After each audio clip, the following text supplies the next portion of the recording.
Il y a 4 mois, oui, la France est en guerre, les hôpitaux sont débordés, les centres de réanimation débordent, c'est une catastrophe, on n'a plus de lits, c'est terrible, c'est la guerre. 4 mois plus tard, concrètement, qu'est-ce que vous avez fait? Est-ce que vous avez construit un seul hôpital? Rien. Est-ce que vous avez fait des tentes pour accueillir des malades supplémentaires? Que dalle. Est-ce que vous avez donné du matériel pour les centres de réanimation? Que dalle. Par contre, quand c'est la Coupe du Monde de foot, vous faites des stades en 15 jours, ça sort du sol comme des champignons. Les stades, ils les font en 3 semaines. En Chine, ils ont fait un hôpital en 10 jours. Nous, ça fait 4 mois, on n'a même pas des couvertures en plus. Un oreiller non plus? Bon bah écoute, c'est super, hein, vive la France.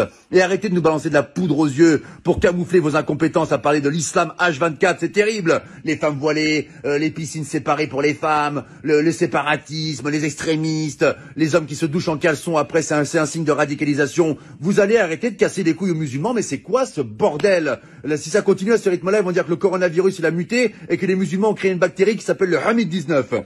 Nous sommes avec Jérémy qui a été infecté par le Hamid-19. Pouvez-vous nous raconter votre calvaire, Jérémy? Bah, ça a commencé par la barbe qui pousse toute seule. Alors que je suis un berbe à la base, donc c'est un peu incohérent, vraiment. Et après, les premiers symptômes, j'ai dit des mots d'arabe en pleine nuit. Je me réveillais, Allahu Akbar! Et là, vraiment, c'était vraiment difficile. Et le point final, ça a été quand je mangeais avec maman. Elle m'avait préparé un cassoulet, c'est une bonne vivante, maman. Et puis là, d'un coup, il y a une phrase qui est sortie. Ashhadu an la ilaha illallah wa ashhadu anna Muhammadin Rasulullah.